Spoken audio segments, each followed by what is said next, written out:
Here are a few more techniques using the overhand shuffle.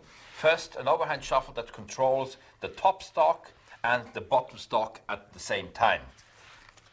Here is how it looks. It's one shuffle and a second shuffle, and we are back in the position, 4 kings on the bottom and the 4 aces on top. It's a combination of what we have already looked at in the first chapter on the overhand shuffle. You pull off at least the top stock, in jog the next card, shuffle off until you have at least the bottom stock in the right hand, drop all the cards except the bottom few cards and out jog them. So here again, the little finger and the forefinger can easily feel and control the in-jogged and the out-jogged card. Now we form a break below the in-jog and undercut at the out-jog. The left forefinger moves the out-jog card a little to the left. This enables the right middle finger to lift both portions. We shuffle off to the break and drop the rest on top. The lift shuffle is a very versatile variation of the overhand shuffle control, and that's how it looks. It's one shuffle and still we control the top stock. Now, first of all, the basic technique. We start like we start all overhand shuffle by pulling off at least the cards we need to control, in our case the 4 aces. In the next shuffle movement, we pull off the next block, but at the same time pick up the ace block and bring it back to the top in the last shuffle. There are a few important points here. First of all, it's important that these 3 fingers remain together at all times and for this angle of about 45 degrees. This will enable the fingers to perfectly cover from the front the real situation. So here's how it looks. It's a simple thing now to continue with the shuffle until the break is reached and to throw on top the held back packet. Now the lift shuffle has various applications. This was like a top stock control. You can do the top and bottom stock control with a slight variation. Let's say you have cards on the bottom to control on the top. You start by lifting the top portion, and as you come towards the end, rather than dropping all the cards above the break on top of the pack, you drop them back on bottom and you drop the lifted on top. So it's a one run-through overhand shuffle that controls simultaneously the top and the bottom block. You can use it as a control. For instance, I shuffle the cards and ask the spectator to say stop. He selects it, puts it back as I shuffle off about a quarter. Let me turn that card back so you can see. In this case, he's picked the 7 of hearts. I do a gesture like that with the side of the finger. I square the upper side, immediately pick up and continue the shuffle, which effectively delivers the card to the top. Another application is if you want to inverse certain cards. Let's say you have these 3 cards on the tap, 2, 7, 10, and you need them in order 10, 7, 2. Nothing easier than that. The lift shuffle does it almost automatically. Run 3 cards, 1, 2, 3, pick them up and throw them back on top, and the cards have been reversed. You can cull cards. That is, if you know that cards are at the specific positions in the pack. Let's say I have them at 4 and at 3. I only need to do 1, 2, 3. At 4, I lift the indifferent cards. Then as I proceed, I drop the cards and shuffle another 2, lift the whole block and drop everything on top as I proceed. This effectively delivers them to the bottom. Now let's look at a few ways of overhand shuffling the card while maintaining the whole order of the pack. The GW Hunter shuffle retains the order of the entire deck. I have a deck here in new deck order. Here's how the shuffle looks.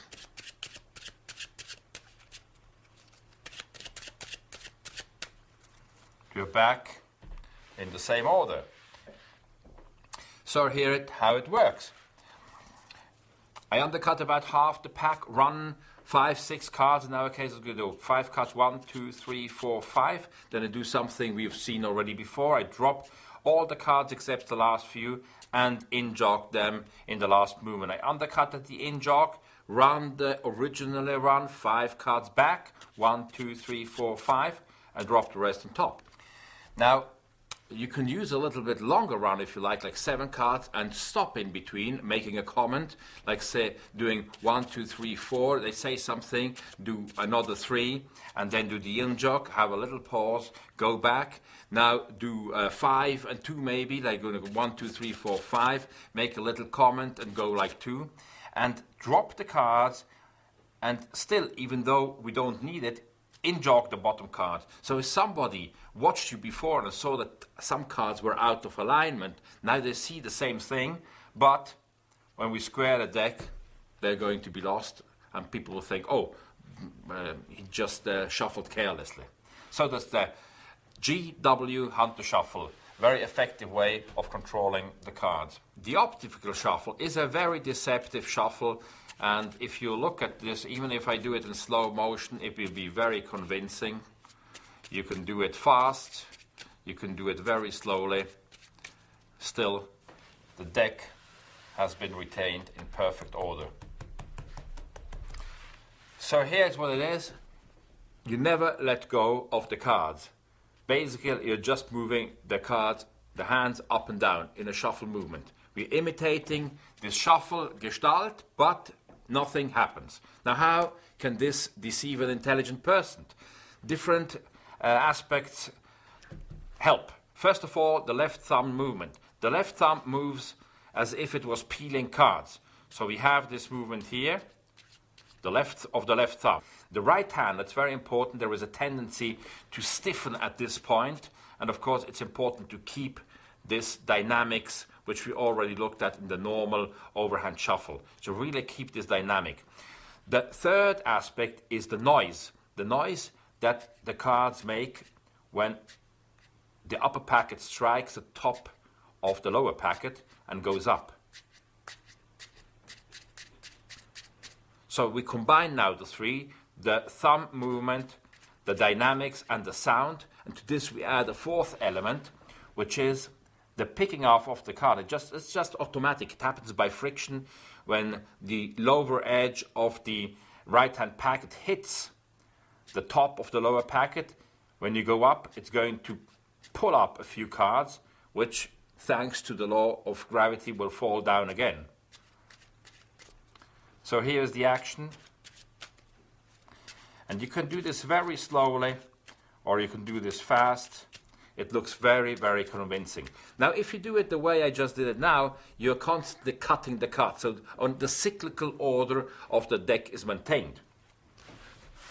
So, very good, I was lucky, I just cut at the right spot. But if you want to really keep the top on the top and the bottom on the bottom without having to cut, which is of course an option you have. If you have a crimped card or whatever, you can just shuffle and shuffle and shuffle and shuffle again, and that when you stop, you just cut at the crimp. So if you don't want to do that, here is what you can do. You start the optical shuffle, and at some point after like 6 or 7 shuffle movements, you drop all the cards except the bottom few, you in-jog them as we saw, and now you either repeat the shuffle, doing it a second time, or you let the deck glide into dealing position and you simply cut. I think that's a very deceptive way of doing it. Just do the shuffle a little bit, do this and follow up with a cut. You really have this shuffle gestalt, which is the accepted way of doing this, shuffling and then cutting it to the table. I mean, that's what people are used to, and it's going to deceive everybody. Here's the Greek shuffle. I first encountered this idea in one of the great classics of the 20th century, Greater Magic. Now, here is how it looks. It imitates a shuffle, which is especially used in Europe. Many people in Europe still shuffle cards like this. And all it does, it cuts the deck, like the optical shuffle. It retains the cyclical order of the pack and cuts it up somewhere. Now, here's how to operate it. We undercut half the cards, but as we undercut, pull up some cards from behind the left-hand packet. Keep them by pressure of the left fingers, and now drop the cards from the right hand, but retain a few on the bottom. Now go back, re-seize the cards that have been up and push them down. So the idea is this.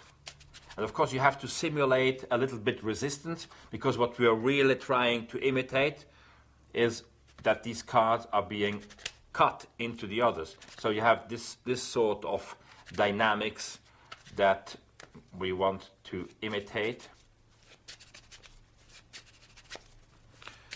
Now all these false shuffles, of course, have to be done without looking at them. And why to speak? And as long as the shuffle movements, the external reality of it looks more or less like an acceptable shuffle, nobody will doubt that you are doing really what you pretending to do. I just did all 3 shuffles in a row: the Greek shuffle, the optical shuffle, and GW Hunter shuffle. Well, often when I perform, people will come up and say, well, I know you must have the cards up your sleeve. Yes? Did you? When you've seen quite a bit of things, did you think I have cards up my sleeve or no? No. No, not really. I did a little. Well, yeah. Well, did. actually, he's right, because I have aces up my sleeve. Yes, like the gamblers. Mm-hmm. But I'm very honest, I don't have them in the sleeve. I have them on the sleeve. Now, they're face down, so you can't see them. Well, let me demonstrate.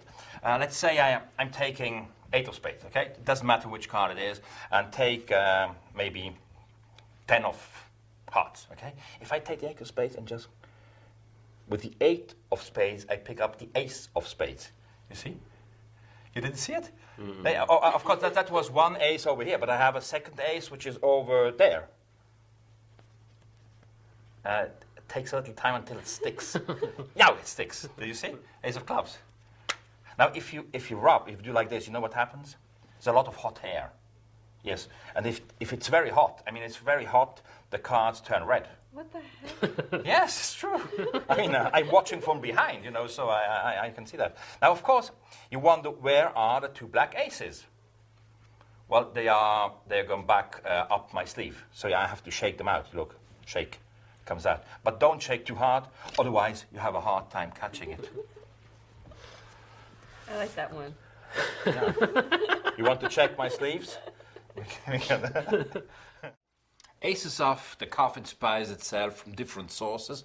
First of all, of Al Leach's 2 hands for aces, then Marlowe's Casanova card trick, and Earl Nelson's sleeve aces. Now, here is how it works. We need the 4 aces, a little setup, which can be done impromptu. And here is an excellent idea by Earl Nelson in his sleeve aces from his excellent book Variations, how to do that, with a little additional idea by Richard Follmer. And we will see a little later what this does. So it's very easy to remember. We have the 2 red aces with 1 indifferent in between. We had the 2 black aces with 1 indifferent in between. And I always put the ace of spades on the bottom, because that's then going to be the last ace to appear. Now, once this is being done, it can be done casually. I spread the cards. You take 2, yes, the ace and the indifferent card. In our case, it's the 7 of diamonds. Flip the deck over on top of it. Flip the remaining 3 cards on top of all, and transfer cut the top 2 cards to the bottom. So if you look at this again, you will be able to arrive at this setup, which I'll resume briefly for you. On top is the ace of spades, the rest of the card, and on bottom we have a red ace faced by another red ace, faced by an indifferent card, 7, the ace of clubs, the other black ace, and an indifferent card to protect the setup from the bottom. So from here I can go. The card can be spread, and I used, like we explained in the technical section, the overhand shuffle control, controlling the bottom and the top stock at the same time. And I end this by slip cutting the top card into about the center of the pack. So I drop the rest on top, maintain a break, step at the break, and leave the whole thing on the table for a moment while I make my introductory remark, while I introduce the presentational plot. Now I pick up the whole deck and regain the break at the step. You can see that, as we explained in the technical section, just pull down on the step and you bring the break. I show the first card, yes, on the bottom of the right-hand packet. And this intuitively tells the spectator I'm going to show the bottom card of the other packet. So this showing the bottom card is going to be the main action. And in this main action, I'm going to steal a card on the face of this packet. So here it's done. The moment I direct the attention on the face card, the left little finger is able to obtain a break below the top card. And as the card goes, it's one action, goes and do this in slow motion, goes on top, steals the card, immediately goes beneath it and flips it over. Now, that's the main action, flipping it over. The stealing is an in-transit action and thereby goes unnoticed. Now I miscall the 8 because I already have the ace, so I miscall. I say, and if I touch with the 8, I can pick up the first ace, which is the ace, and that's where I have the next attention drawn on. Yes, the people are going to look at the ace, and this will give me a chance to obtain a break beneath the face indifferent card, which protects the next black ace. So you want to avoid that the ace flashes when you pick up the break, so you can either turn the hand a little bit inward, yes, do a kind of a pronation of the left hand, or use the Overhand technique, which we looked at the beginning of Card College 1, which doesn't expose the index. Now, in a further in-transit action, let's see how this is going to work. I need to pick up this 4 of heart on the back of this packet. So let's go step by step. I will say, oh, that was and I hesitate for a moment, yes, to introduce, or to give the spectators the idea I'm going to introduce an action. This was the first card, so that's a major action. So the first card, which came from over here. Now I follow my eye with the finger, I come back with the finger, I keep the eye, yes, and say, but there is a second one, which is over there.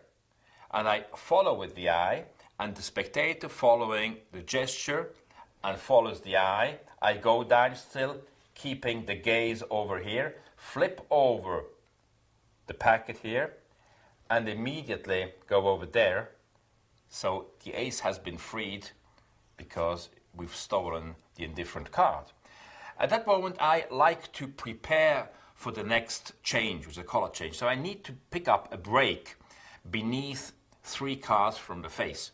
It can be done in different ways, but the way I prefer is to thumb count at this point 3 cards. That the thumb count is perfectly protected because the hand is turned like so. And in the moment I turn it back, I do the transfer as we've looked at in the chapter Auxiliary Slides. I transfer the thumb break to the little finger. So now my left little finger holds a break between the 2 red aces. And I rub once, and I just rub about 2 or 3 inches above it. And when I've done it 2 or 3 times as an action of conditioned naturalness, I look up and look into spectator's eye saying, and this of course creates hot air. Yeah? And this is a little gag. It's a little gag which relaxes the audience. I relax myself, go down and pick up the 3 cards and come back. And when the audience looks back again, the black ace, in the ideal case, has visually transformed into red ace. Immediately I turn over the other packet, revealing the transformation of both black aces into red aces. Now here comes in the nice touch of Richard Follmer, where we have inserted an extra card. We can really thumb off the aces and the audience sees 2 indifferent cards. Now flip both packets down and make sure that the right packet that has on the bottom the black aces goes beneath the one on the left. Now here's the configuration we are at this moment. We have an indifferent card on the bottom protecting the two black aces which are faced. So now comes the revelation of the last two aces. It's a problem with every trick that has repetition, how to stage the third and the fourth phase. Because the first time you do something, people will say, oh, that was interesting, do it again. Then you do it the second time and people say, oh, you can really do it. And the third time, the attention starts to drop. So there are different strategies we have seen already and we are going to see in this course to overcome this. Now, one of them is to change the rhythm, change the pacing. The first two were produced very slowly and magically, and now I speed up, I go boom, boom. And here's what happens. I transfer cut the bottom two cards, so I first need to obtain a break above them, which I do by double buckling the bottom two cards.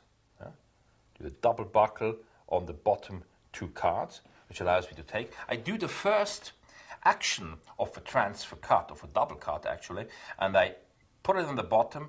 I steal the two cards from beneath the right hand packet, immediately turn over as if I was shaking the ace out of the sleeve. Yes, that's the idea. I say, oh, but now they are inside my sleeve.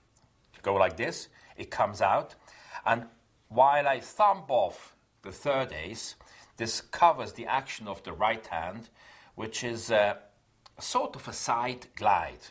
Yeah? What happens is I just need to separate the ace of spades, the last ace, from the rest of the cards. So here is the action.